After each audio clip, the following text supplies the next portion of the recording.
My name is Jessica Morgan, 32 years old, and until last Tuesday, I thought I had a normal life as an interior designer in Seattle.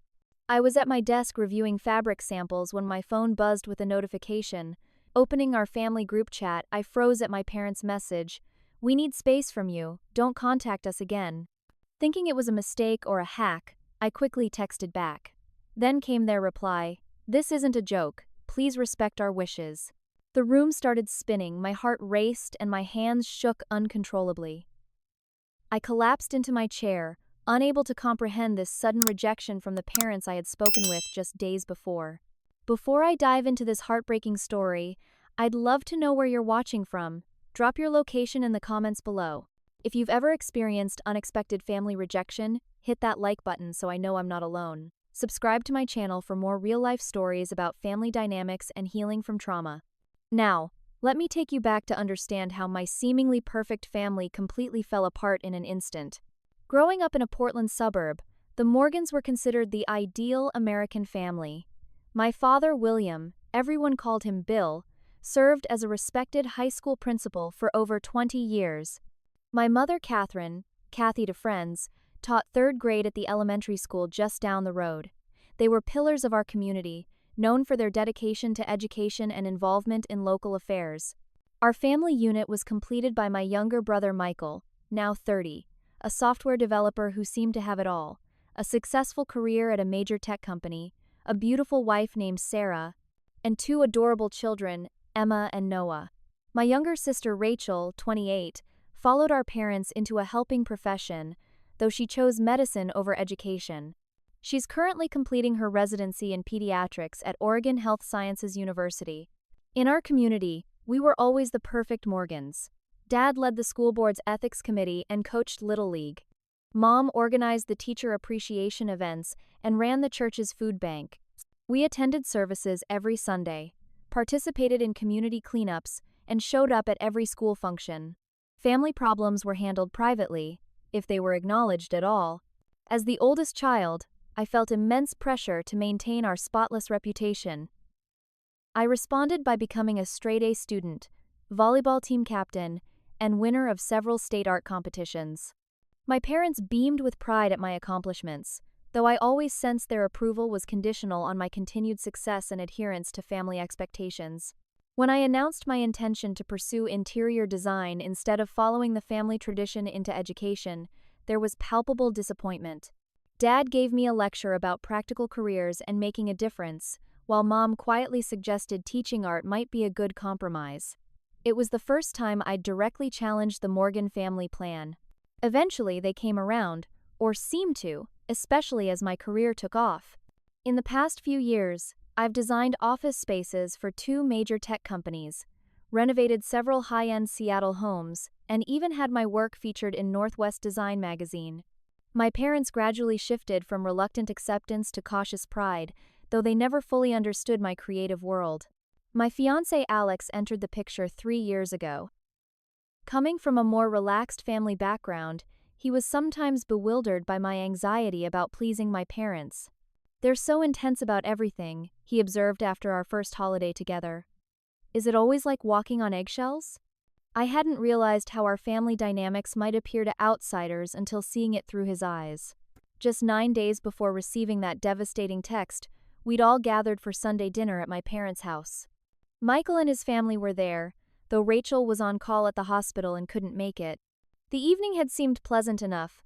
Mom made her famous pot roast, Dad poured his special occasion wine, and we discussed summer vacation plans.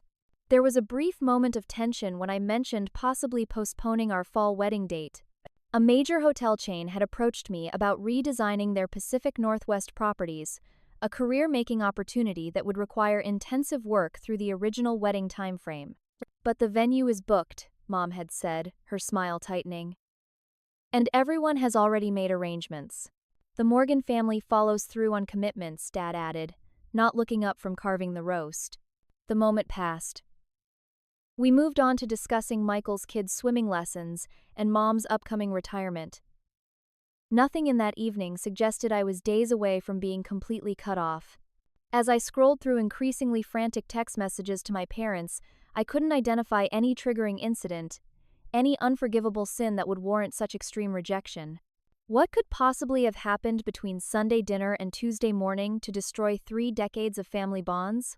After receiving that gut-wrenching text, I spent the next hour sending increasingly desperate messages. What's going on? Did I do something wrong? Please talk to me.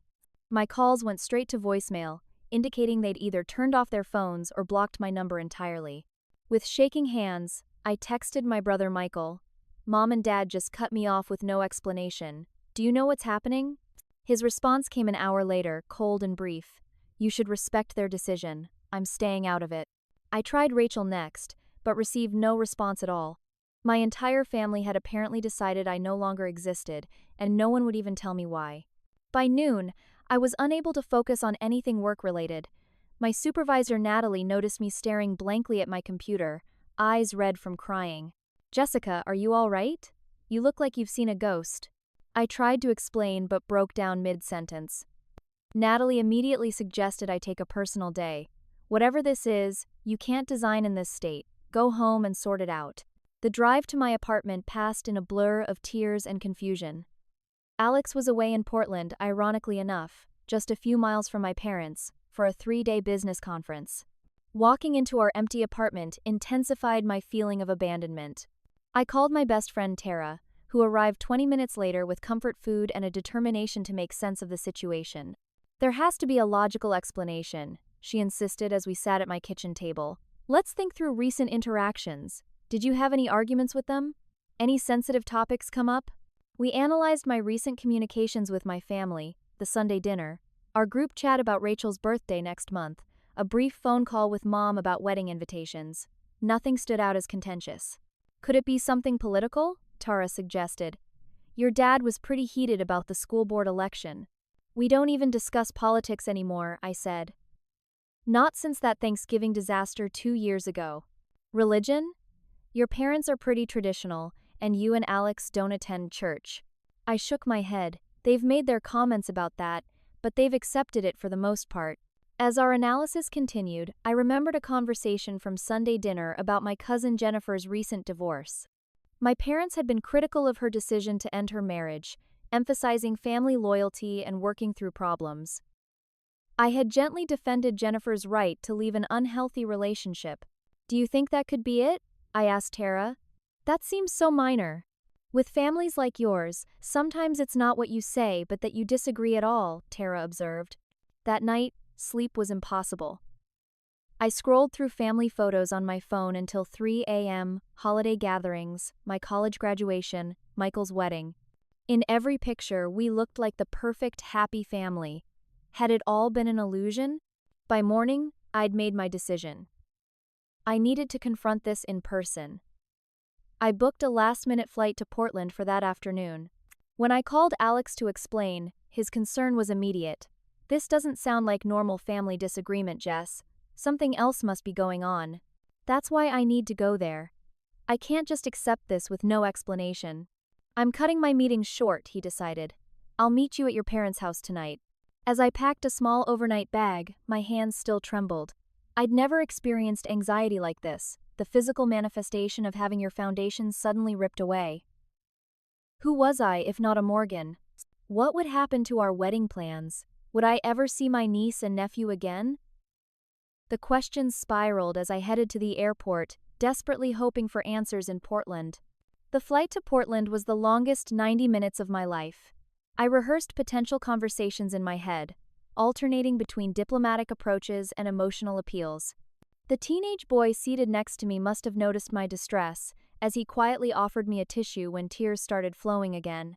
From PDX, I took an Uber directly to my parents' suburban neighborhood. Driving through the familiar streets, past my old high school, the park where Dad taught me to ride a bike, the ice cream shop where we celebrated good report cards, intensified my emotional turmoil. You can drop me here, I told the driver when we were still a block away. Something about arriving on foot felt less confrontational, giving me a moment to compose myself. As I approached the 2-story colonial where I'd grown up, I noted both my parents' cars in the driveway, Mom's silver Volvo and Dad's practical Toyota. They were definitely home. The garden looked freshly tended, with Mom's prized roses in full bloom. Everything appeared perfectly normal, making the situation feel even more surreal. With a deep breath, I rang the doorbell and waited. No response. I rang again, then knocked firmly. Through the decorative glass panels, I could see the hallway light was on. "Mom? Dad? It's Jessica. Please talk to me." Still nothing. As I moved toward the living room windows, I caught a glimpse of movement, my mother's face appearing briefly before the curtain was quickly drawn. They were actively ignoring me. "I know you're in there." My voice rose with frustration. "I've flown all the way from Seattle. Please just tell me what's happening." As I continued knocking, my parents' neighbor, Mrs. Wilson, approached from her adjoining yard. In her 70s and notoriously nosy, Mrs. Wilson had lived next door my entire life. "Jessica, dear, is everything all right? I haven't seen you in months." Embarrassment flooded me as I realized I was causing a scene on the normally quiet street. "Hi, Mrs. Wilson. I'm just having trouble getting Mom and Dad to come to the door." Her eyebrows rose. "That's strange. I just spoke with your mother yesterday afternoon while she was gardening. She seemed fine then, though come to think of it, a bit distracted." This information only deepened the mystery. Whatever had triggered their rejection must have happened very recently. In a moment of desperate inspiration, I reached for my keychain. I still had my old house key, never returned after moving out. With a quick "excuse me" to Mrs. Wilson, I walked to the side door and inserted the key. It still worked. "Mom? Dad? It's me," I called out as I entered. The familiar smells of home, Mom's lavender potpourri, Dad's leather armchair, hit me with a wave of nostalgia immediately undercut by anxiety. Footsteps sounded from the kitchen, and my father appeared in the hallway. His posture was stiff, his expression coldly formal, a face I recognized from when he disciplined students, not how he usually looked at his daughter. "You shouldn't be here, Jessica." His voice was flat. "We asked for space." "Dad, please," my voice cracked. "I don't understand what's happening. Just tell me what I did wrong." My mother appeared behind him, arms crossed tightly over her chest. Her eyes, usually warm, were hard with an anger I'd rarely seen directed at me. "What you did wrong," she repeated incredulously. "As if you don't know. We've seen everything." "Seen what?" I pleaded, genuinely confused. Dad's jaw tightened. "How could you betray your own family this way?" "I haven't betrayed anyone. Please, just tell me what you think I've done." "We raised you better than this, Jessica." Dad moved toward me, physically guiding me back toward the door. "You made your choices. Now we're making ours." "At least tell me what you're talking about," I begged, tears streaming freely now. But the door was already closing in my face, the sound of locks engaging like a physical pain in my chest. I sank onto the front porch steps, sobbing openly, no longer caring who might see.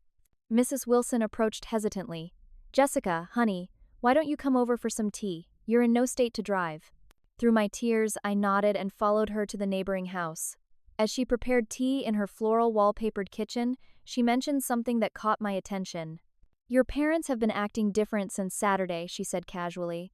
"Your father wouldn't even wave when I saw him getting the newspaper Sunday morning. Very unlike him." Saturday. Something specific had happened on Saturday, the day before our seemingly normal family dinner. But what? Alex was waiting at the airport when I returned to Seattle that evening. One look at my face told him everything he needed to know about how the confrontation had gone. He wrapped me in a tight embrace as fresh tears came. "They wouldn't even explain," I said into his shoulder. "They just kept saying I should know what I did." Back at our apartment, Alex helped me approach the situation methodically. "If they won't tell you what happened, we need to figure it out ourselves," he said, pulling out a notebook. "Let's create a timeline and look for clues." We wrote down every interaction I'd had with my family in the previous 2 weeks. The Sunday dinner, text messages about wedding plans, a brief call with Mom about Rachel's birthday gift. Nothing stood out as controversial. "What about social media?" Alex suggested. "Could you have posted something they found offensive?" "I barely use social media except for my design portfolio," I replied. "And I haven't posted anything personal in weeks." Over the next 2 days, I reached out to extended family members, my mother's sister Aunt Linda, my father's brother Uncle Steve, several cousins. Most didn't respond at all. Those who did were vague and uncomfortable. "I think it's best if you work this out with your parents directly," Aunt Linda texted, avoiding my direct questions.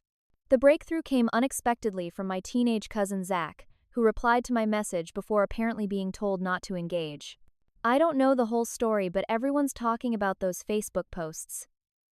My mom took away my phone when she saw I was texting you. Facebook posts? Confused, I logged into my rarely used Facebook account. My heart dropped as I scrolled through my recent activity. There were dozens of posts I had never written, political rants, criticisms of education policies, and worst of all, public criticisms of my own parents. This is how respected educators like my father really behave behind closed doors. Read one post with a clearly photoshopped image of my father yelling at a student. Another post attacked my mother. My mom pretends to care about her students but calls them little monsters at home. Hypocrite much? There were detailed posts about family disagreements, embarrassing childhood stories about my siblings, and veiled references to my father's questionable professional decisions. The posts were timed to appear over several days, with the most inflammatory ones published Saturday, exactly when Mrs. Wilson noticed my parents' behavior changing. "Alex," I whispered in horror. "I didn't write any of these. Someone hacked my account." Alex examined the posts carefully. "Look at the timestamps. Most of these were posted during your presentation at the design conference in San Francisco. You were on stage when these were being published." I frantically began removing the posts and securing my account with a new password, but the damage was already done. Screenshots had clearly circulated among my family and their social circles. They think I publicly betrayed them, I realized, feeling sick, and they didn't even ask me about it. They just assumed I would do this. "That's what hurts the most," I told Alex later that night. "Not just that someone would do this to me, but that my entire family immediately believed I was capable of such cruelty. No benefit of the doubt, no chance to explain, just immediate rejection." As the shock subsided, determination took its place. I need to find out who did this and why. Someone deliberately targeted my family relationships. Alex agreed. This was too specific, too personal. The posts mentioned family details only someone close to you would know. I called my tech-savvy friend Dylan the next morning, explaining the situation and asking for help. After examining my account activity logs, he discovered something crucial. These posts were made from an IP address in Portland, not San Francisco where you were, Dylan explained. Specifically, from a residential neighborhood IP. Portland. Someone local to my family had done this. But who? And why target us this way? I began listing potential enemies or jealous acquaintances. No obvious candidates emerged until I remembered a recent controversy at my father's school. Dad suspended the star quarterback for cheating on midterms a few months ago, I told Alex. The player's family was furious, claimed Dad was ruining his scholarship chances. They threatened to make the Morgans pay at a school board meeting. This timing also coincided with my father's recent promotion to district superintendent, a position others had coveted. Mom's been involved in contentious teachers' union negotiations too, I recalled. There's been tension with the administration. Both my parents held positions that could create enemies, especially in the increasingly politicized world of education. I was contemplating this angle when my phone pinged with a message from Rachel, the first contact from any family member in days. "Just leave it alone, you've done enough." Her dismissal without even hearing my side intensified my frustration. I tried calling her, but she didn't answer. Later that day, I received an anonymous email that confirmed we were on the right track. The Morgans needed to learn a lesson about consequences. Back off if you know what's good for you. Dylan traced the email to a Portland coffee shop's public Wi-Fi. Someone was watching, aware of my investigation, and worried enough to threaten me. "This has gone beyond family drama," Alex said firmly. "This is identity theft and harassment. We should involve the police." Not yet, I decided. If this becomes a legal case, it could permanently damage my relationship with my family. I need to solve this myself first. Through social media searches, I discovered the suspended quarterback's father, James Reynolds, worked in IT security. His LinkedIn profile boasted expertise in digital forensics and cybersecurity, skills that would make hacking a Facebook account trivial. "We need to go back to Portland," I told Alex. "I need proof to show my family." Dylan helped me gather what evidence we had of the hack, login location data, timestamp inconsistencies, and the anonymous threatening email. This won't conclusively prove who did it, he warned. But it shows someone in Portland accessed your account when you physically couldn't have. Alex and I returned to Portland that weekend, checking into a hotel rather than staying with family as we normally would. Our first stop was the coffee shop where the threatening email originated. We spent hours there, watching customers come and go, hoping to spot someone connected to my parents or the Reynolds family. On our second day of surveillance, I was nursing my third latte when I froze. "Alex," I whispered, "that's my father's former vice principal, Robert Lawson. He's meeting with someone."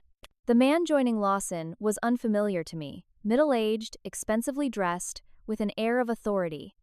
They were deep in conversation, occasionally glancing around as if concerned about being overheard. "I'm going to try to get closer," I murmured, moving to a nearby table with my laptop as camouflage. "Morgan doesn't suspect anything," I caught Lawson saying. "The board vote is next week and without those documents."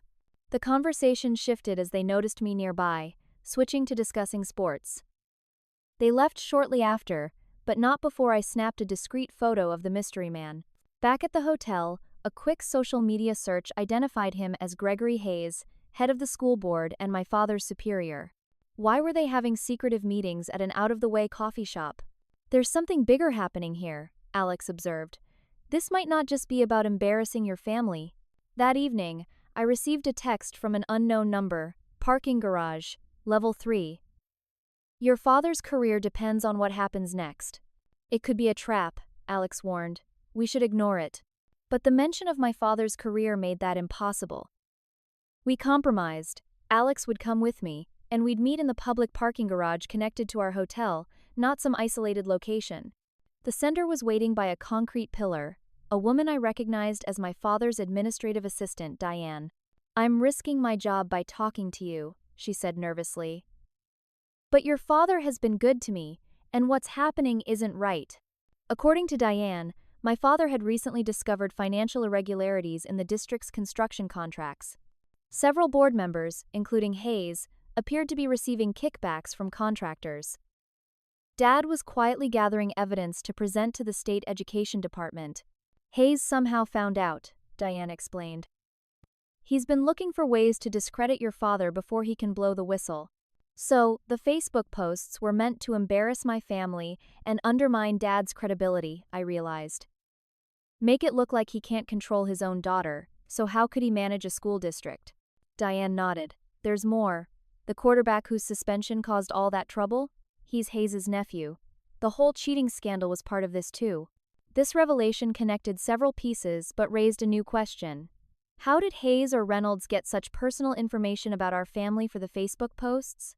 The answer came from an unexpected source. As Diane left, my phone rang. "Michael." "Where are you?" he demanded without preamble. "In Portland. Why do you suddenly care?" "Meet me at Riverside Park. 20 minutes. Come alone." "Not happening," I responded. "I'm bringing Alex or not coming at all." He hesitated. "Fine, just hurry." Michael was pacing by the riverfront when we arrived. He looked terrible, unshaven, dark circles under his eyes, his usual confident posture replaced by nervous energy. "You shouldn't have come back," he blurted out. "You're making everything worse." "Making what worse, Michael?" "Someone hacked my account to destroy our family and none of you even gave me a chance to explain." His eyes darted around the park. "You don't understand what you're getting into." "Then explain it to me." What followed was the last confession I expected. Michael admitted he had been the source of the personal information used in the Facebook posts. He hadn't done the hacking himself but had provided details to Reynolds, the quarterback's father, believing they would only be used to create minor embarrassment for our father. "Reynolds approached me after Dad suspended his son," Michael explained, unable to meet my eyes. "Said they just wanted to rattle Dad a bit, maybe get him to reconsider the suspension." I was angry because Dad had refused to help with my mortgage refinancing, said I needed to live within my means, so I agreed to help. "You betrayed our entire family because Dad wouldn't give you money?" I was incredulous. "It wasn't supposed to go this far," Michael insisted. "Reynolds said they'd just post a few embarrassing stories, make Dad squirm a little. I never thought they'd hack your account or post that political stuff." Why didn't you come forward when you saw what happened? Michael looked away. By then, Hayes was involved. He found out what I'd done and threatened to tell everyone, ruin my career, my marriage. Sarah doesn't know anything about this. The brother I'd looked up to my entire life suddenly seemed pathetically small. So you let me take the fall. I panicked, he admitted. Then Reynolds told me to stay quiet or they'd release more damaging information about all of us. They have emails, Jessica. Personal conversations with Dad where I complained about you getting special treatment growing up. Special treatment? I repeated in disbelief. You were always the golden child, Michael said, years of resentment suddenly visible. Perfect grades, perfect achievements, perfect Jessica. You have no idea what it was like growing up in your shadow. This revelation stunned me into temporary silence. While I'd been trying to live up to impossible expectations, my brother had been nursing a completely different perception of our family dynamics. Dad redirected money from my college fund to your design school, Michael continued bitterly. Did you know that? He said you had real talent worth investing in. I hadn't known. The familiar foundation of our family narrative was crumbling further with each revelation. None of this justifies what you did, Alex interjected firmly. I know, Michael's shoulders slumped. I realized how badly I screwed up when I saw how destroyed Mom was. She's barely eating. Dad's afraid he's going to lose everything he's worked for. You need to come clean, I told him. Tell them what you did. I can't, he pleaded. I'll lose everything. Sarah, the kids, my job. And I'm supposed to just accept being cut off from my family forever? Taking the blame for your mistake? His expression was desperate. Just give me time to figure this out. I stood firm. 3 days, Michael. Either you tell them yourself or I will, with proof. As we walked away, leaving my brother looking broken on the park bench, I felt no satisfaction, only sadness at how thoroughly our perfect family image had been shattered. For the next 2 days, I waited anxiously to see if Michael would find his courage. Alex and I extended our hotel stay, unwilling to return to Seattle with the situation still unresolved. The investigation had taken an unexpected turn. Instead of outside enemies, the threat had come from within our own family. How do you feel about what Michael said? Alex asked as we had dinner in our hotel room. About you being the golden child? Honestly, shocked. I spent my entire childhood feeling like I was never quite good enough, always striving for their approval. Meanwhile, Michael thought I was the favorite? I shook my head in disbelief. How can people in the same family have such different experiences? On the morning of the 3rd day, Michael texted me. I'll do it. Meet at parents' house at 4 p.m. The hours crawled by. I rehearsed what I would say, how I would finally clear my name. Though vindication was within reach, I felt surprisingly empty. Learning about Michael's resentment and the family's financial favoritism toward me had complicated my narrative of innocence. Alex offered to wait in the car, giving me space for what would inevitably be an emotional family confrontation. As we pulled up to the familiar house, I noticed Michael's car already in the driveway. At least he hadn't backed out. Dad opened the door before I could knock, his expression guarded but less hostile than during our last encounter. Come in, he said simply. In the living room, Mom sat rigidly on the edge of the sofa, while Michael occupied Dad's usual armchair, looking pale and fidgety. No one spoke as I took a seat. Thank you for agreeing to talk, I began awkwardly. Michael cleared his throat. I asked them to hear us out. I have something to say. His voice trembled slightly as he continued. The Facebook posts. Jessica didn't write them. Her account was hacked. Mom's eyes widened. What are you talking about? With visible effort, Michael continued. Reynolds, the father of the student Dad suspended, approached me about getting back at Dad. I was angry because... He glanced at me, because of some family issues I've never addressed. I gave him personal information about our family. He was only supposed to create minor embarrassment, but he and Hayes took it much further. The silence that followed was deafening. Dad's face had gone from skeptical to shocked to furious in the span of seconds. You did this? He finally asked, his voice dangerously quiet. My own son did this? Mom let out a small sound, somewhere between a gasp and a sob. Why, Michael? Why would you do this to us? Michael couldn't meet their eyes. I've been having financial problems, gambling debts. When you refused to help with the mortgage, Dad, I was desperate and angry. Reynolds offered money for information about the family. Money? Dad repeated incredulously. You sold out your family for money? I felt an unexpected surge of protectiveness toward my brother, despite his betrayal. There's more to it than that, Dad. Michael has felt overlooked and unfavored for years. Did you know that? Dad's attention snapped to me. This isn't about family therapy, Jessica. This is about your brother's deliberate choice to harm us. Both things can be true, I insisted. What Michael did was wrong, but our family dynamics contributed to this situation. So it's our fault? Mom asked, hurt evident in her voice. No, I sighed. But we've all been living with this perfect family image that wasn't reflecting reality for any of us. I was killed myself trying to earn approval I never quite felt I received. Michael felt overlooked and resentful, and you and Dad were making financial decisions that favored me without transparency. The doorbell interrupted this tense exchange. Through the window, I could see Rachel had arrived, apparently summoned by our parents. As she entered, her cold expression toward me quickly transformed to confusion as she sensed the unusual atmosphere. What's going on? She asked. Dad gestured helplessly. Your brother has something to tell you. Michael repeated his confession, each word seeming to physically pain him. Rachel listened in stunned silence, then exploded. Are you kidding me? I've been treating Jessica like a pariah because of you? Do you know what this has done to our family? Her anger seemed to pierce Michael's defensive shell. He broke down completely, sobbing as he detailed the extent of his gambling addiction, his mounting debts, and how Reynolds had exploited his vulnerability. Sarah doesn't know any of it, he admitted. I've been hiding the financial problems, taking out secret loans. When Reynolds offered cash for family dirt, it seemed like an answer to prayer. Mom moved to sit beside him, her initial shock giving way to maternal concern despite her obvious hurt. Why didn't you come to us about the gambling? We could have helped you get treatment. The perfect Morgans don't have addiction problems, Michael said bitterly. We just pretend everything's fine.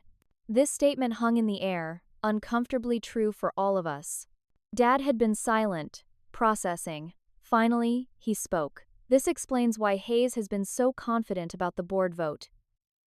He thought he'd discredited me completely. There's more, I explained, sharing what we'd learned about the financial corruption and Hayes's connection to the suspended student. As the full picture emerged, our family began to transform before my eyes, from a collection of individuals maintaining a perfect facade to actual human beings acknowledging pain, mistake, and vulnerability. Rachel turned to me, genuine regret in her eyes. I'm so sorry, Jessica. I should have at least asked for your side of the story. We all should have, Mom added quietly. Dad looked at me directly for the first time since this ordeal began. I thought you were lashing out because we questioned your wedding postponement. It felt like rejection of everything we taught you about commitment and family priority. He paused. I was wrong not to trust you. The acknowledgement was imperfect but sincere, perhaps the most authentic interaction we'd ever had. Our tentative reconciliation was interrupted by another ring of the doorbell. This time, it was Gregory Hayes and James Reynolds, looking surprised to find us all together. Bill, we need to discuss tomorrow's board meeting, Hayes began smoothly, then faltered as he registered my presence. I didn't realize you had company. Not company. Family, Dad replied firmly, including my daughter Jessica, whose identity your friend here stole to try to undermine me. Reynolds immediately became defensive. I don't know what you're talking about. I stepped forward, phone in hand. We have the IP address logs, Mr. Reynolds, and my brother has already confirmed your involvement. Hayes attempted damage control. This is a misunderstanding. We came to discuss district business. Like the construction kickbacks? Dad interrupted. Or using your position to protect your nephew from academic consequences? The blood drained from Hayes's face. What followed was a tense standoff in our family living room, with Reynolds making veiled threats about Michael's gambling debts and Hayes suggesting Dad's evidence of corruption was circumstantial at best. The confrontation ended abruptly when Dad asked them to leave, stating firmly that he would be presenting all evidence, both of the financial misconduct and the cyberbullying campaign, to the proper authorities. As they departed with threats of legal consequences, our family remained in stunned silence, processing the layers of betrayal and deception that had been exposed in a single afternoon. What happens now? Rachel finally asked, the question encompassing far more than just the situation with Hayes and Reynolds.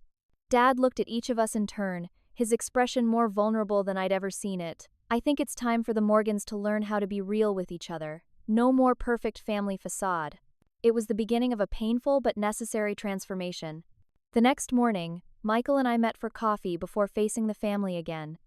Without the shock of the initial confession, we could talk more openly about the resentments that had festered between us for years. "I always thought you had it easy," he admitted. "Every achievement celebrated, every decision supported. I felt like I was constantly fighting for attention. And I felt crushed under expectations," I countered, "like I was only valued when I was achieving something impressive. The pressure was suffocating."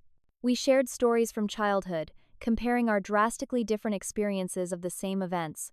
Michael revealed how he'd overheard Dad telling Mom that my artistic talent was extraordinary while his math abilities were merely solid.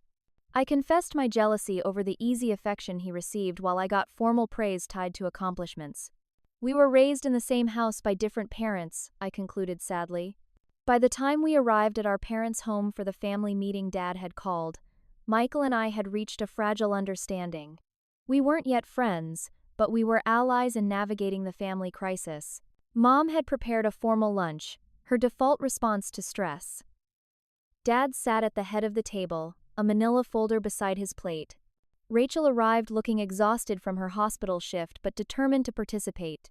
"Before we discuss what to do about Hayes and Reynolds," Dad began, "we need to address the issues within our family that made us vulnerable to this kind of manipulation." Mom looked uncomfortable. "Is this really the time, Bill? We have the board meeting tomorrow." "The board meeting is exactly why we need this conversation," Dad interrupted gently. "Our obsession with maintaining a perfect image nearly destroyed our family. I won't make that mistake again." What followed was the most honest family discussion we'd ever had. Dad spoke about his own father's emotional distance and how he'd confused achievement with love. Mom admitted she'd become a peacekeeper at the expense of authenticity, smoothing over conflicts rather than addressing real issues. "I knew about your gambling, Michael," she confessed surprisingly. "I found bank statements months ago, but confronting it meant acknowledging our family had problems, so I pretended not to see." Michael looked stunned. "You knew? And said nothing?" "That's the Morgan way, isn't it?" Rachel observed bitterly. "Ignore problems until they explode." She had her own grievances to air. How she'd been channeled into medicine despite initially wanting to study music, how family gatherings became performances where everyone played their assigned roles. "I resented both of you," she told Michael and me frankly. Jessica for being the achiever I was measured against, and Michael for being allowed more freedom than I ever was. The revelations continued, each more painful than the last. Dad acknowledged redirecting funds from Michael's college account to support my design school, justifying it as investing in clearly demonstrated talent. "I thought I was being practical," he said, looking genuinely regretful. "I never considered how it would make you feel, Michael." Mom admitted creating separate rules for each of us based on her perception of our needs, never realizing she was fostering division. "I thought I was being responsive to your individual personalities. I didn't see I was playing favorites in different ways." I confessed my own role in maintaining unhealthy dynamics, using achievement as currency for affection, competing with my siblings for approval rather than supporting them. "We all failed each other," Rachel concluded, voicing what everyone was thinking. The conversation was interrupted by Dad's phone ringing, the school district's lawyer calling about Hayes' counter-accusations. After a brief conversation, Dad returned looking grim. "Hayes is claiming I fabricated the evidence of financial misconduct to cover up my own misuse of district resources." His voice was steady, but I could see the strain. "He's specifically citing family instability as evidence of my unfitness for the superintendent position. He's using our situation against you," I realized. "The perfect family image finally backfiring," Michael observed ironically. Dad looked at each of us. "I've spent my career building a reputation based partly on our family's supposed perfection. Now I need to decide whether to keep defending that illusion or stand in a more complicated truth." His choice became clear the next morning. Rather than attempting damage control, Dad opened the board meeting with an honest statement, acknowledging the cyber attack on our family, Michael's involvement, and how our dysfunctional dynamics had made us vulnerable. I've presented myself as the head of a perfect family while ignoring serious issues within my own home, he told the shocked board members. That ends today. I still believe the financial evidence against Mr. Hayes should be investigated, but I also believe in accountability, beginning with myself. It was a professional risk unlike any he'd taken before. In exposing our family's imperfections, he was challenging the very culture of appearance-based respectability he'd helped create. I sat in the audience, holding back tears as I watched my father choose authenticity over image for the first time in his life. Beside me, Michael looked equally moved. Mom clutched my hand so tightly it hurt. Hayes's confident expression faltered as his planned counterattack lost its power. The board voted to place both him and Dad on administrative leave pending independent investigation of all allegations. As we left the meeting, a weight seemed to have lifted despite the uncertain professional outcome. The perfect Morgans were officially dead, but something more real and potentially more valuable was taking their place. The days following the board meeting brought significant upheaval. Dad's disclosure generated considerable local gossip, but also unexpected support. Several teachers contacted him privately to express respect for his honesty and to share their own concerns about Hayes's administration. Reynolds, worried about potential criminal charges for the hacking, tried to distance himself from the situation. He contacted Michael with a thinly veiled threat: "If I go down for this, I'll make sure everyone knows about your gambling debts and the money I paid you." Instead of panicking, Michael took a step that surprised us all. He went to the police himself, confessing his role in providing family information while reporting Reynolds for cybercrime and harassment. "I can't keep running from consequences," he told us afterward. "That's what got me into this mess in the first place." While Michael worked with authorities, I focused on repairing relationships with extended family members who had been caught in the crossfire. Many were hesitant at first, having fully believed I was responsible for the Facebook posts. Aunt Linda admitted, "It was easier to believe you'd gone off the rails than to question why you would suddenly do such a thing." The professional fallout continued to develop. The school board hired an external investigator who quickly uncovered substantial evidence supporting Dad's claims about financial impropriety. 3 board members resigned as their involvement in the kickback scheme came to light. Hayes, desperate to salvage his reputation, called an impromptu press conference where he attempted to frame the situation as a personal vendetta by Dad. His credibility crumbled when a local reporter asked about his nephew's cheating scandal and the subsequent cyberbullying campaign. One evening, as our family gathered for dinner, now a weekly commitment to maintaining open communication, the doorbell rang unexpectedly. Standing on the porch was James Reynolds, looking nervous and out of place. Dad tensed visibly but invited him in. Reynolds declined, saying he'd prefer to speak on the porch. What followed was not the confrontation we expected, but a halting apology. "What started as getting back at you for my son turned into something ugly," he admitted to Dad. "Hayes pushed me to go further, threatened my job if I didn't help discredit you completely." "That doesn't excuse what you did to my daughter," Dad responded firmly. "No, it doesn't," Reynolds acknowledged, turning to me. "I'm sorry, Jessica.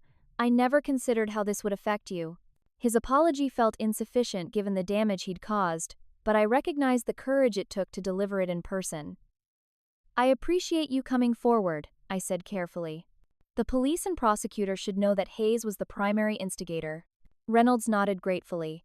"I've already given them everything: emails, text messages, the payments. I was wrong to go after your family, Dr. Morgan. My son was wrong too, and your suspension was justified." After he left, we processed this unexpected development together. "It's strange," Rachel observed. "A month ago, we would have hidden this visit from each other, each managing our own reactions privately."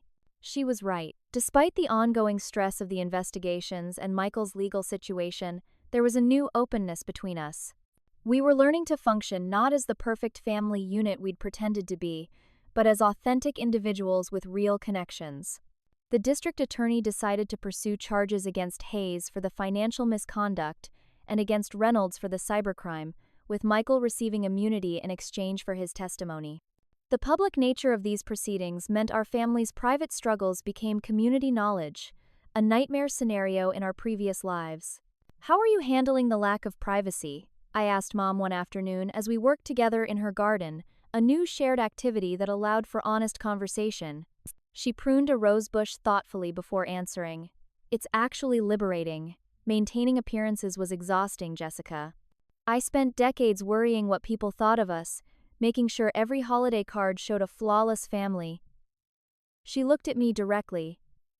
I never realized how much that pressure affected you children. I thought it was normal, I admitted. I didn't know families could just accept each other's flaws. I'm still learning how, she said with a sad smile. But I'm trying. The final confrontation with Hayes came unexpectedly during a community forum organized to discuss the district's path forward. Dad had been invited to speak about educational integrity. As he concluded his remarks, Hayes entered from the back of the auditorium. "How dare you lecture about integrity," he called out, clearly agitated. "Your own son betrayed your family. Your daughter's account was used to spread lies. Your perfect family is a sham." The room fell silent. I held my breath, waiting for Dad's defensive response, the familiar effort to salvage our reputation. Instead, he nodded slowly. "You're right about one thing, Greg. My family isn't perfect. We've made mistakes, hurt each other, failed to communicate honestly." Dad's voice remained steady. "But we're learning to be authentic instead of perfect. That's the true integrity I want to model for our students." Hayes hadn't expected this response. His planned attack deflated as Dad continued.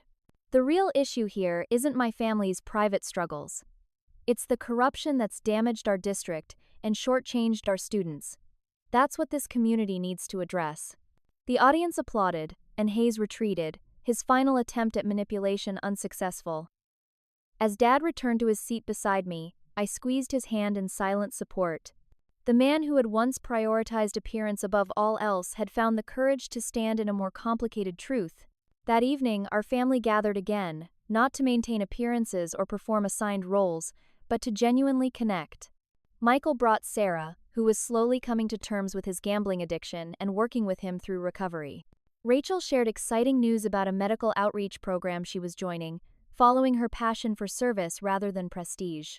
As I watched my family interact with new authenticity, I realized the crisis that had nearly destroyed us had ultimately given us something precious, the chance to know and accept each other as we truly were.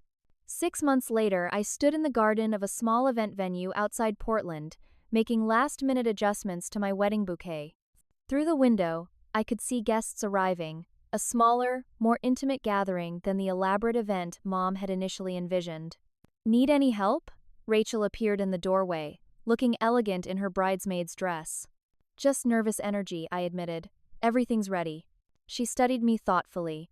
"You seem happy. Genuinely happy, not Morgan family photo happy." I laughed at the distinction we now openly acknowledged. "I am. For the first time, I feel like I'm making choices for the right reasons, not to maintain an image or earn approval." Our journey toward family healing hadn't been smooth or linear. There had been setbacks, painful conversations, and moments when old patterns reasserted themselves. But gradually, something authentic had emerged from the ruins of our perfect facade. Dad had ultimately resigned his position, choosing early retirement over continuing in a compromised district environment. The decision, prioritizing peace over professional status, would have been unthinkable for the man he was a year ago. "I've spent my career worrying about how things look," he told me during a heart-to-heart conversation. "I want to spend my retirement focused on how things actually are." He'd started teaching part-time at a community college, finding unexpected joy in working with students who needed second chances. Mom had joined a support group for family members of addiction sufferers, where she was learning to distinguish between helpful support and unhealthy enabling. Michael faced the most difficult path. His gambling addiction required intensive treatment, and he'd agreed to financial oversight from a counselor as part of his recovery. The criminal immunity came with community service requirements, which he fulfilled by speaking to student groups about integrity and consequences. His marriage had survived, though not without significant strain. Sarah attended my final dress fitting, confessing, "There were weeks I wasn't sure we'd make it. But I've seen a side of Michael I never knew existed: vulnerability, remorse, real growth." In some ways, our relationship is more honest now than it ever was before. Rachel had perhaps changed the least outwardly, but she spoke of feeling permission to be human in ways she never had before.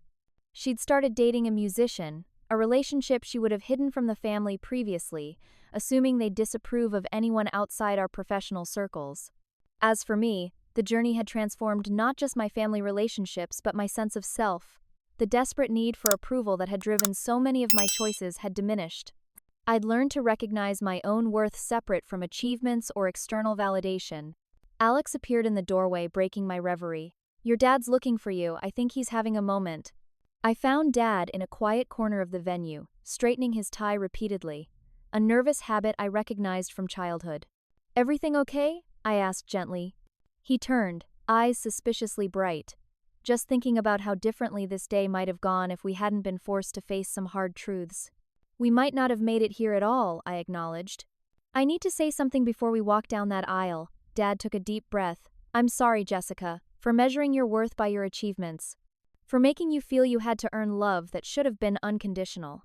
Tears threatened to ruin my carefully applied makeup." "Dad, let me finish. I was raised to believe family success reflected parental worth. I passed that burden on to you children without realizing the damage it would cause." His voice caught. "I'm proud of your accomplishments, always have been. But I'm most proud of the person you are. Your resilience, your capacity for forgiveness, your courage to be authentic." It was perhaps the most honest conversation we'd ever shared. "I'm learning those qualities from you, Dad. Watching you choose truth over image these past months has meant everything." The wedding ceremony itself was beautiful in its authenticity. Michael served as Alex's best man, making a toast that acknowledged his own failings while celebrating our relationship's strength. Mom cried openly rather than maintaining the composed smile she would have insisted upon previously. Dad's walking me down the aisle felt like a genuine giving of blessing rather than a performance of tradition. Most meaningfully, our vows reflected lessons hard-won through family crisis. Alex and I promised each other not perfection but honesty, not flawless harmony but faithful partnership through inevitable struggles. At the reception, I watched my family interact with a new ease. Mom chatting comfortably with Alex's more bohemian relatives, Dad laughing genuinely at Michael's jokes, Rachel introducing her musician boyfriend without apology or explanation. "Penny for your thoughts, Mrs. Martinez," Alex said, joining me at the edge of the dance floor. "Just appreciating the view," I replied, nodding toward my family. "A year ago, all of this seemed impossible." "Family relationships are never finished products," he observed. "They're ongoing conversations." That perspective had been the greatest gift of our ordeal, replacing the static image of perfect family with the dynamic reality of evolving connections. We were learning to value honest struggle over dishonest harmony, to choose authentic messiness over perfect emptiness. Later that evening, as we prepared to leave for our honeymoon, I pulled my family into a quiet moment together. "Thank you," I said simply, "for being real with me, even when it was painful. For choosing relationship over reputation." Mom squeezed my hand. "We're still learning, sweetheart." "That's the point," Rachel smiled. "We get to keep learning together." As Alex and I drove away amid sparklers and cheers, I reflected on the text message that had seemingly destroyed my family less than a year ago. "We need space from you. Don't contact us again." What had felt like an ending had ultimately become a beginning, the starting point for dismantling a facade that had imprisoned us all. The perfect Morgans were gone forever, replaced by something infinitely more valuable, an imperfect but authentic family committed to growing together through honesty, forgiveness, and love. Have you ever experienced a family crisis that ultimately led to greater authenticity and healing? I'd love to hear your stories in the comments below. If this journey of moving from perfect appearances to messy reality resonated with you, please hit like and subscribe for more stories about family dynamics and personal growth. Share this video with someone who might be struggling with family expectations or the pressure to maintain a perfect image. Remember that sometimes our greatest pain can become the doorway to our most genuine connections. Thank you for listening to my story, and may your own family journey lead you toward the freedom of authenticity.